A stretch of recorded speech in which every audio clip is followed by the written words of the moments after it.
Não quero saber o resultado, não me importo com você. Foram as últimas palavras que ouvi da minha mãe antes de entrar em uma cirurgia de emergência. Porém, quando meu irmão precisa de um transplante, ela implora por minha ajuda.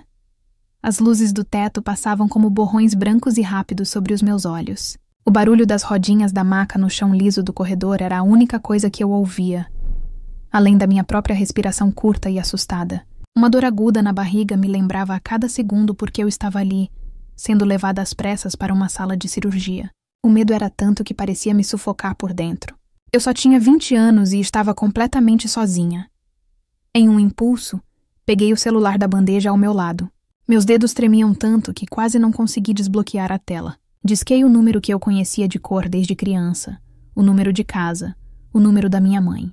Precisava ouvir uma voz familiar, uma palavra de conforto, qualquer coisa que me dissesse que tudo ficaria bem. Ela atendeu no terceiro toque. A voz dela soou fria e distante como sempre. "O que foi, Renata?" "Estou ocupada", ela disse, sem nenhum pingo de preocupação. "Mãe." Minha voz saiu falha, embargada pelo choro que eu tentava segurar. Eu estou no hospital. Vou precisar passar por uma cirurgia de emergência agora." Houve um silêncio do outro lado da linha. Por um segundo, uma faísca de esperança se acendeu em meu peito. Talvez ela estivesse processando. Talvez o instinto materno finalmente fosse aparecer. Mas o que veio a seguir foi um golpe que doeu mais do que a crise que me levou até ali. "E o que você quer que eu faça?" E a voz dela era pura indiferença. "Você já é bem grandinha para se cuidar sozinha. Eu só queria que você soubesse. Estou com medo."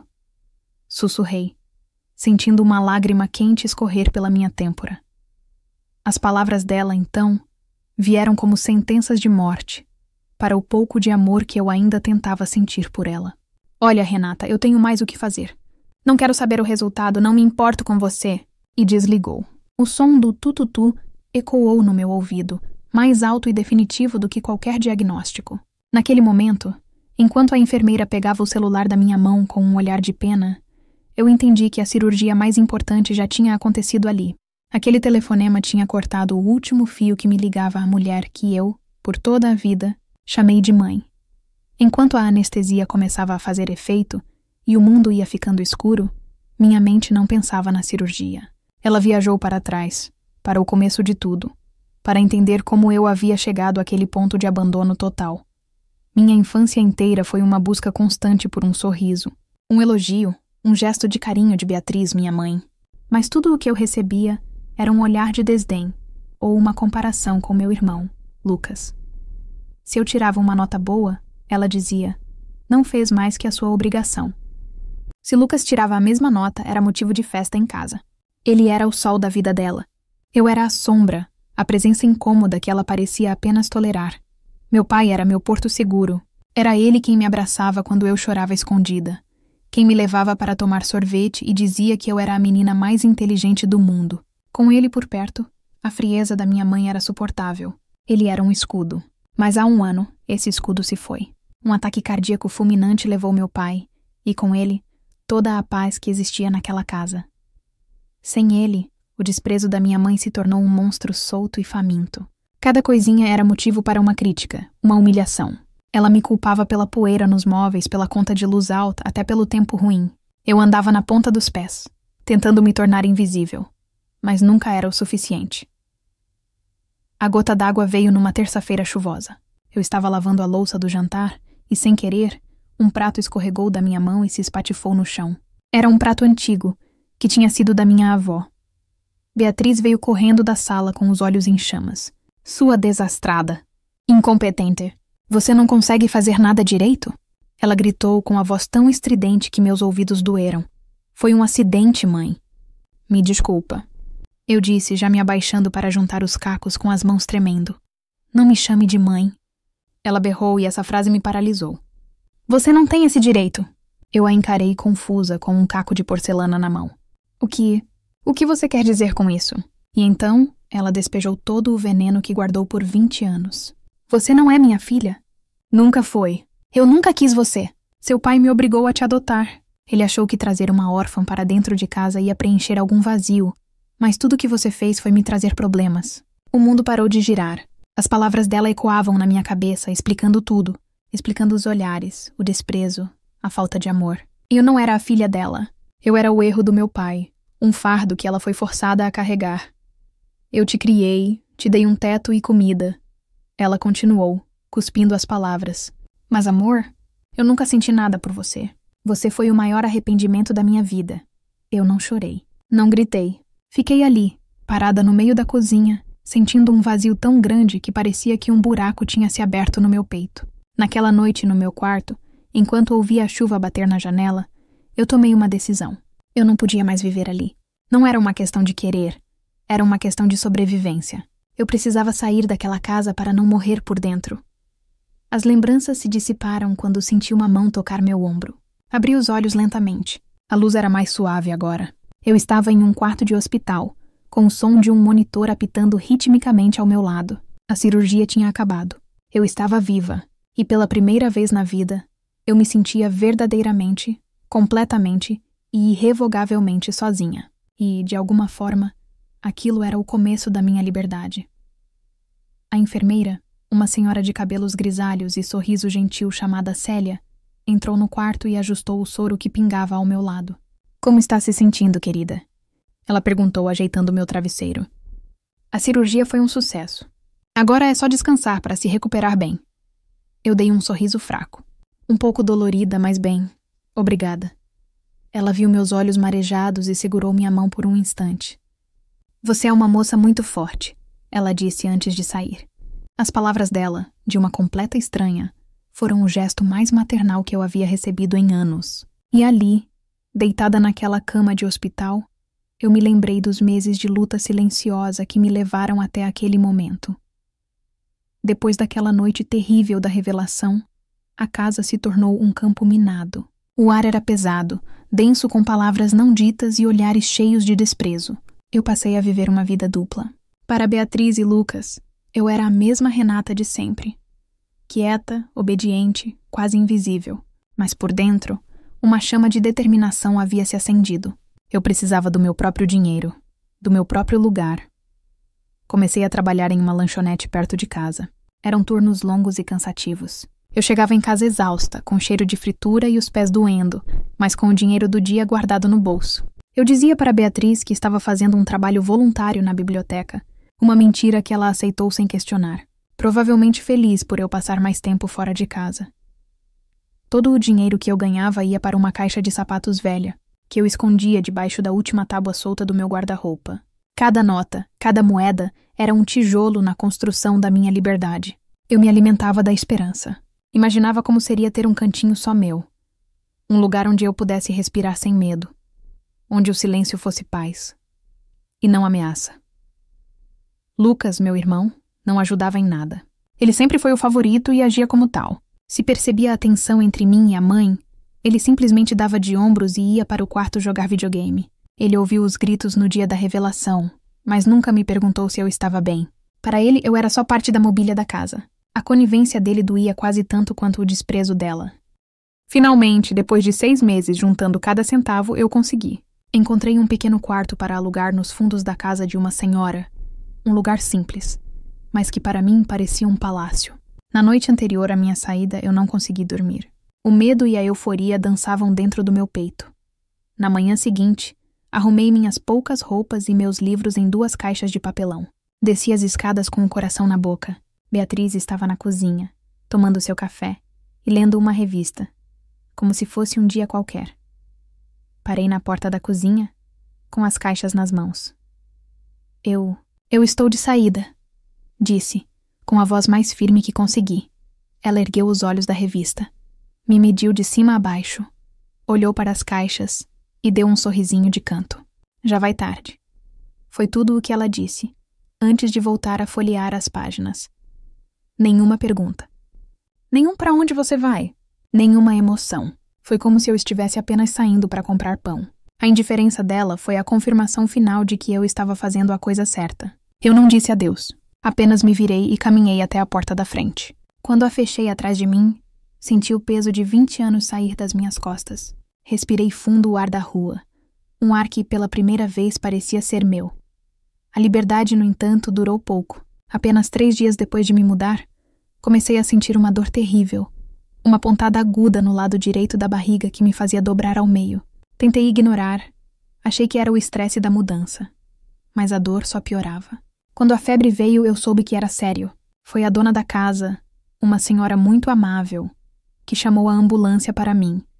E foi nesse desespero, nesse medo de enfrentar algo grave sozinha em um lugar novo, que cometi o erro de ligar para Beatriz. Eu ainda tinha aquela esperança tola, infantil, de que diante de uma emergência, ela se lembraria que me criou. Mas a resposta dela foi aquela facada final. Não quero saber o resultado. Não me importo com você. A recuperação no hospital foi lenta. Os primeiros dias foram os piores. Eu precisava de ajuda para me sentar, para caminhar até o banheiro. Cada movimento era um esforço. Mas a cada pequeno progresso, eu sentia uma força nova crescer dentro de mim. A enfermeira Célia me visitava todos os dias, trazia uma revista, contava uma piada. Ela se tornou a família que eu não tinha. Quando finalmente recebi alta, uma semana depois, eu era uma pessoa diferente. A dor física estava passando, mas a maior mudança era interna. A necessidade de aprovação, a busca por um amor que nunca existiu, tudo isso tinha sido removido de mim naquela cirurgia de emergência. Junto com o meu apêndice inflamado, voltei para o meu pequeno quarto e, pela primeira vez, a solidão não me assustou. Era um espaço de cura. Eu comecei a cuidar de mim de verdade. Passei a cozinhar minhas comidas favoritas, a ler os livros que eu queria, a ouvir minhas músicas no volume que me agradasse. Comecei a me redescobrir, a entender quem era a Renata sem a sombra de Beatriz e Lucas. O corte tinha sido feito. Não por mim, mas por ela. E ao me dar as costas no momento em que eu mais precisei, ela me deu o maior presente que eu poderia receber. A chance de finalmente me amar. Eu não precisava mais dela. Eu não precisava de nada que viesse daquela casa. Eu estava por conta própria, e pela primeira vez na vida, isso era algo maravilhoso. O tempo tem um poder curativo impressionante. 8 meses se passaram desde a minha cirurgia. 8 meses de paz, de silêncio, de redescoberta. Aquele pequeno quarto alugado já tinha a minha cara. Havia um vaso com uma planta nova no parapeito da janela. Meus livros empilhados em um canto. E o cheiro constante de café fresco pela manhã. Eu havia trocado um emprego na lanchonete por um trabalho como recepcionista em um consultório. Um ambiente tranquilo que me permitia ler nos intervalos. Minha vida era simples, mas era minha. Eu estava pagando minhas contas, cuidando da minha saúde e, pela primeira vez, eu gostava da minha própria companhia. A lembrança de Beatriz e Lucas havia se tornado uma cicatriz, daquelas que a gente sabe que está lá, mas que já não dói mais ao toque. Eu não sentia raiva nem tristeza. Eu não sentia nada. E essa ausência de sentimento era a minha maior vitória. Numa noite de quinta-feira, eu estava preparando um jantar simples quando meu celular tocou. Era um número desconhecido. Hesitei por um momento, mas acabei atendendo. Alô? Eu disse. Renata? É você, minha filha. A voz fez um arrepio percorrer minha espinha. Era ela, Beatriz. A voz não era fria e cortante como na minha memória. Estava trêmula, embargada, quase irreconhecível. Meu estômago deu um nó. Eu sabia, com toda a certeza do meu ser, que aquela ligação não era para saber se eu estava bem. O que você quer? Perguntei, minha voz saindo mais dura do que eu planejava. Eu preciso de ajuda, Renata. É o Lucas, ela disse, e então começou a chorar. Um choro alto, desesperado, que não combinava em nada com a mulher forte e impiedosa que eu conhecia. Seu irmão, ele está muito doente. Eu me apoiei na bancada da cozinha, sentindo minhas pernas fraquejarem. Fiquei em silêncio, esperando. Ele tem um problema grave nos rins. Eles pararam de funcionar. Ela continuou, entre soluços.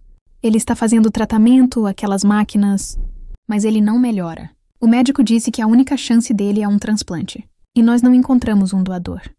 Ouvi tudo aquilo de forma distante, como se ela estivesse falando de um estranho. Lucas. O garoto que ria quando a mãe me diminuía.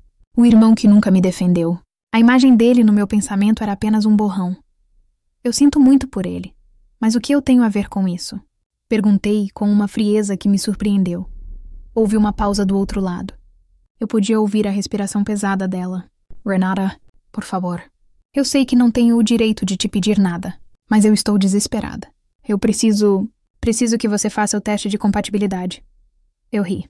Uma risada curta, seca e sem humor algum. A audácia daquele pedido era tão absurda que chegava a ser cômica. Teste de compatibilidade? Repeti incrédula. Você esqueceu de me contar alguma parte da história? Você fez questão de gritar na minha cara que eu não sou sua filha, que não temos o mesmo sangue. Como eu poderia ser compatível com ele?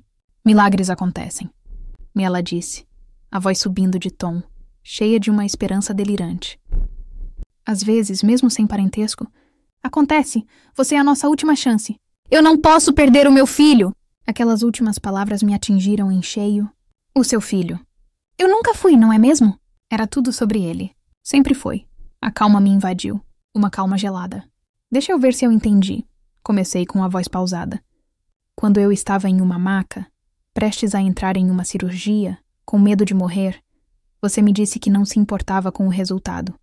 Você desligou na minha cara. Agora, porque o seu filho precisa de ajuda, você se lembra que eu existo e me pede para doar uma parte do meu corpo? Não é a mesma coisa. Ela gritou. Não é mesmo, concordei. Porque eu nunca te pedi nada. Eu só queria uma palavra de conforto. E você me negou. Agora você quer um órgão. Sinto muito, mas a minha resposta é não. Resolvam seus problemas sozinhos. Renata, por favor, eu te imploro. Não faz isso. Ela suplicava, mas eu já não ouvia mais. Passar bem, Beatriz. Eu disse, e desliguei o telefone. Desliguei e fiquei ali, parada no meio da minha cozinha com o coração batendo forte. Eu deveria sentir um triunfo, uma sensação de justiça, mas para minha surpresa eu me sentia vazia. Aquele não tinha sido necessário, mas não me trouxe a paz que eu esperava. Nos dias seguintes eu não consegui parar de pensar naquilo. A cara de desespero de Beatriz, que eu apenas imaginei, não saía da minha cabeça. Não era por ela nem por Lucas, era por mim. Aquela história parecia um capítulo mal acabado, um fantasma que voltava para me assombrar. O não me mantinha presa a eles, presa àquela raiva, aquele ressentimento. Eu percebi que, enquanto eu guardasse aquilo dentro de mim, eles ainda teriam poder sobre mim. No final de semana, depois de 2 noites sem dormir direito, eu tomei uma decisão. Uma decisão que não tinha nada a ver com perdão, e muito menos com amor. Tinha a ver com liberdade. A minha liberdade. Peguei o celular e disquei o número dela. Ela atendeu no primeiro toque, como se estivesse esperando ao lado do telefone. Renata? A voz dela era um fio de esperança. Eu respirei fundo, mantendo a voz firme e controlada. Eu vou fazer o teste. Houve um suspiro de alívio do outro lado. Oh, minha filha, obrigada. Eu sabia que você... Não termine essa frase. Eu a cortei com firmeza. Eu não estou fazendo isso por você, nem por ele. Estou fazendo isso por mim, para colocar um ponto final nesta história, seja qual for o resultado. Depois disso, você nunca mais vai me ligar. Nós nunca mais vamos nos falar. Entendido? O silêncio dela foi a resposta. Entendido? Repeti. Sim, ela sussurrou. Entendido, eu desliguei. Não havia alegria na minha decisão, nem arrependimento. Havia apenas uma resolução fria. Eu iria até o fim, nos meus termos, para que eu pudesse, finalmente e para sempre, virar essa página da minha vida. O hospital tinha o mesmo cheiro de desinfetante que eu me lembrava. Um cheiro que para sempre estaria associado à dor e ao renascimento. Eu me sentei na cadeira desconfortável da sala de espera, de frente para Beatriz e Lucas. Era a primeira vez que eu o via em quase 1 ano. Ele estava pálido, abatido, com olheiras fundas que denunciavam sua doença. Ele não me olhou nos olhos, manteve a cabeça baixa, encarando os próprios pés. Beatriz, por outro lado, me fuzilava com um olhar que era uma mistura de ansiedade e impaciência. Doutor Alencar está esperando por vocês, anunciou uma enfermeira. Nós 3 nos levantamos e entramos na sala. O médico, um homem de meia idade com um ar sério, nos cumprimentou e pediu que nos sentássemos. Ele tinha uma pasta aberta sobre a mesa. O silêncio no pequeno consultório era pesado, quase palpável.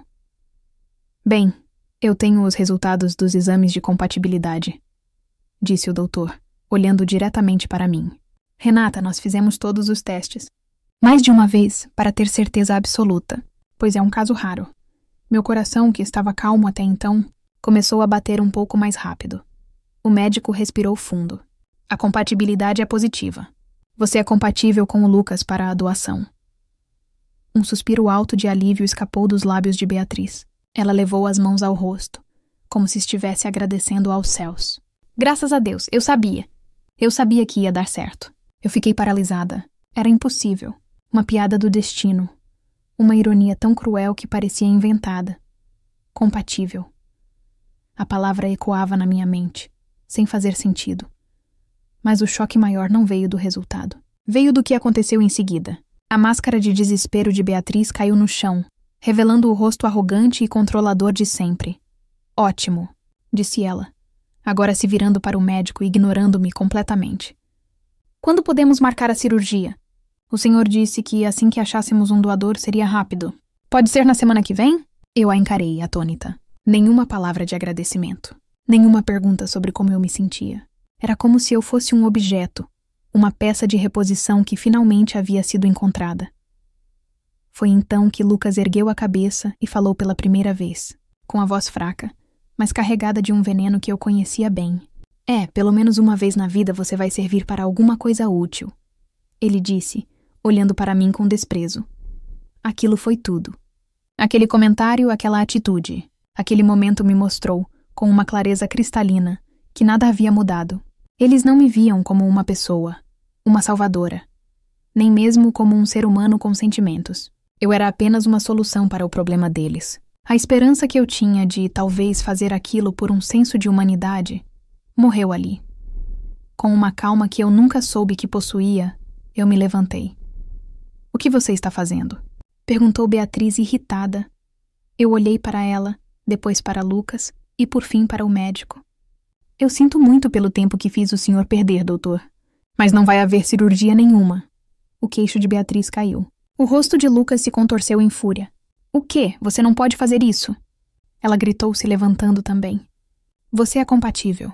O médico disse. É sua obrigação nos ajudar. Eu sorri. Um sorriso triste, mas firme. Minha única obrigação é comigo mesma. Eu disse que faria o teste para colocar um ponto final nesta história. E é o que estou fazendo agora. A pequena chance que existia de eu fazer isso por vocês, acabou de ser destruída por vocês mesmos. Sua egoísta, gritou Lucas. Você vai me deixar morrer? Você nunca se importou se eu vivia ou morria. Respondi com a voz firme. Eu não vou tirar uma parte de mim, um órgão saudável que pode me fazer falta no futuro, para dar a pessoas que me trataram como um estorvo a vida inteira. A minha resposta final é não. Virei as costas para eles, para os gritos, para as ofensas. Caminhei para fora daquele consultório e daquele hospital sem olhar para trás. Na rua, o sol bateu no meu rosto, e pela primeira vez, eu me senti verdadeiramente e completamente livre. O último fantasma tinha sido exorcizado. Os anos passaram. Eu terminei meus estudos, consegui um bom emprego, viajei, conheci pessoas novas e construí uma vida feliz, longe de qualquer resquício daquele passado. Nunca mais tive notícias deles, e nunca procurei saber. Até que um dia, por acaso, encontrei na rua a senhora que me alugou o primeiro quarto. A minha primeira casa de verdade. Conversamos um pouco, colocamos o assunto em dia, e ela, com a naturalidade de quem conta uma novidade qualquer, me perguntou. Você soube do seu irmão? Ele conseguiu o transplante há alguns anos, está bem agora. Mas o mais curioso é que ele não fala mais com a sua mãe. A curiosidade foi mais forte que eu. Por quê? Perguntei. Ela baixou a voz como se contasse um segredo. Pois é. Parece que depois que você se negou a doar, o caso dele piorou e ele entrou na fila geral. Foi só aí que um médico novo, revisando todos os exames da família, descobriu uma coisa inacreditável. A própria Beatriz era compatível com ele, desde o início. Eu senti um calafrio. Ela tinha feito o teste escondida antes mesmo de te procurar, continuou a senhora. Quando viu que era compatível, entrou em pânico. Com medo da cirurgia, da dor, ela escondeu o resultado de todo mundo e foi atrás de você. A opção mais fácil. Quando o Lucas descobriu isso, anos depois, ele a expulsou da vida dele. Disse que ela preferiu arriscar a vida do filho a se sacrificar por ele. Fiquei ali, parada no meio da calçada, processando aquela informação. Beatriz, a mãe devotada, a leoa protegendo sua cria. Era tudo uma farsa. O egoísmo dela era tão profundo que ela foi capaz de arriscar a vida do filho que ela dizia amar tanto, só para não passar por uma cirurgia. E estava disposta a mutilar a filha que ela desprezava para se poupar. Eu não senti alegria nem raiva. O que eu senti foi uma paz imensa. Uma paz que veio com a confirmação final de que a minha decisão, naquele dia no hospital, tinha sido a mais correta da minha vida. Eu não precisei fazer nada. A vida, com suas voltas irônicas, se encarregou de mostrar a eles exatamente quem eles eram. Eles se destruíram sozinhos. Agradeci à senhora pela conversa e segui o meu caminho, com o coração mais leve do que nunca. Eu estava livre. Livre da culpa, livre da dúvida e finalmente livre deles.